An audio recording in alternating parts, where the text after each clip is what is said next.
आज आपण सुसिया बंधाकोबी बरा रेसिपी आनी साथी यहाँ पखाड़ भात कौन गरम भात कौन सब बहुत बढ़िया टेस्ट रहा देरी कौन पे चलते आज रेसिपी वीडियो स्टार्ट करवा। ये बंधाकोबी काटी देछि पियाज आलू को काटिकी धोईकी साइड रखिली गोटे बड़ बाउल नेली से कौन कली बंधाकोबी सब देदेली पियाज आलू जो काटी ताकू देदेली स्वाद अनुसार लुण देली आ मसला ये गोटे मु प्रस्तुत कर देखु चाउल जीरा अदा रसुण सुखिला लंका ग्राइंड कर देदें हलदी गुंड टी गोल से आम 2 चामच भाया देवा बेसी देवानी जदि बेसी देदेबा ताले खाली मसलार फ्लेवर रहा बंधाकोबी फ्लेवर रही से मेजरमेंट करके 2 चामच भाया देसी बंधाकोबी देखिए आपण बंधाकोबी देखिए मसलाटा आड करेंगे।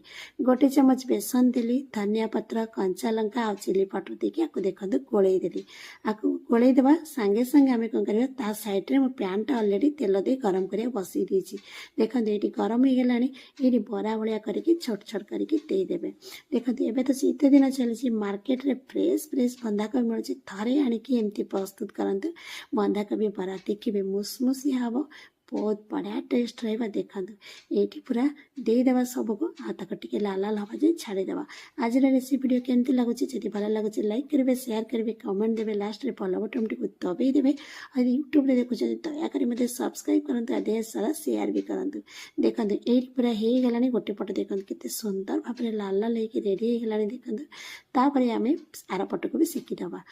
देखो ये पूरा अलरेडी रेडी होगा। आज रेसिपी वीडियो तो अलरेडी कंप्लीट है पुणी आसबि आ गोटे वीडियो से समस्त बाय नमस्कार साईराम।